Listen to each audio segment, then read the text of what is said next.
कुछ दिनों पहले हम अपने दादाजी के घर में शिफ्ट हुए थे। ये घर बहुत ही पुराना था।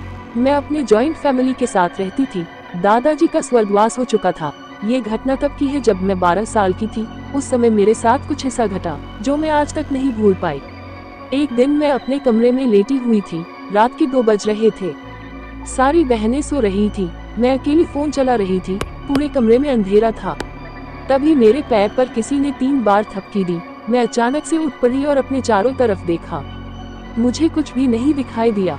फिर जैसे ही मैं लेटने जा रही थी, तभी अचानक मैंने अपने सामने एक आदमी, एक औरत और उसी के साथ एक छोटे बच्चे को हवा में झूलते हुए देखा। तीनों की गर्दन लटकी हुई थी। मैं जोर से चिल्लाए। मेरे घर के सारे लोग आ गए, लेकिन किसी ने मेरी बात पर विश्वास नहीं किया। अगले दिन जब पुलिस आई और उन्होंने बताया कि यहाँ 2 मौतें हो चुकी हैं, तब उन लोगों को मेरी बात पर विश्वास हुआ। कुछ ही दिनों पहले मैं अपने दोस्तों के साथ क्लब गया था पार्टी करने। मुझे वहाँ एक बहुत ही सुंदर लड़की दिखाई दी। मैंने जाकर उसे ड्रिंक ऑफर की। हम दोनों ने साथ में ड्रिंक ली। फिर उस लड़की ने मुझे अपने घर चलने के लिए कहा। मैं उसके साथ उसके घर चला गया।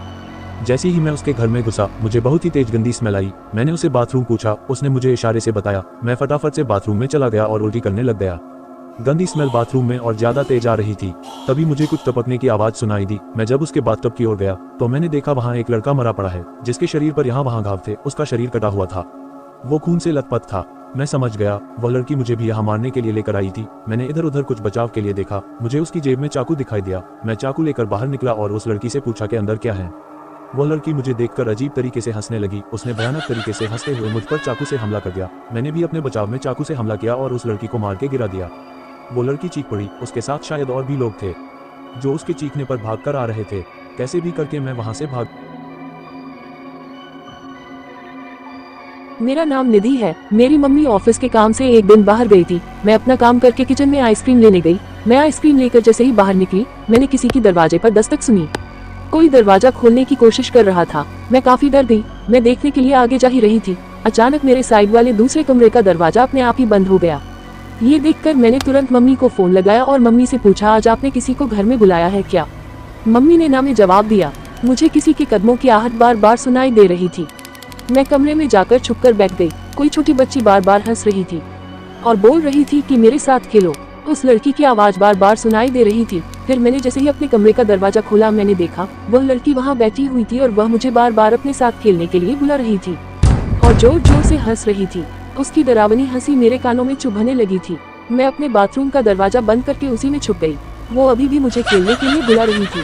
मैंने जोर से चिल्लाकर कहा, यहाँ से चली जाओ, और मुझे थोड़ी देर बाद आभास हुआ वो चली गई थी।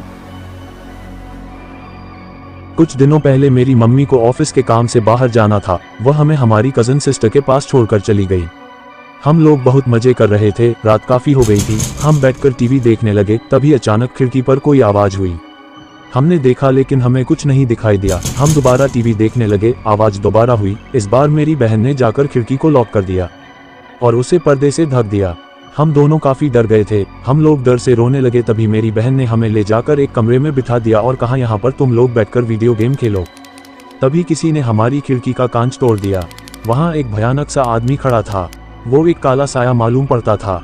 मेरी बहन ने फिर हम लोगों को उसी कमरे की अलमारी में बंद कर दिया। वो आदमी घर के अंदर तक घुस आया था। वो जानता था कि हम लोग अकेले हैं। मेरी बहन भी बहुत डर गई थी। फिर भी वो दरवाजे के पास गई और जोर से चिल्लाई, यहाँ से चले जाओ, नहीं तो पुलिस को फोन करूंगी। आदमी घर के अंदर था। मेरी बहन ने बैट से उसके सर पर मारा और वो वहीं गिर गया।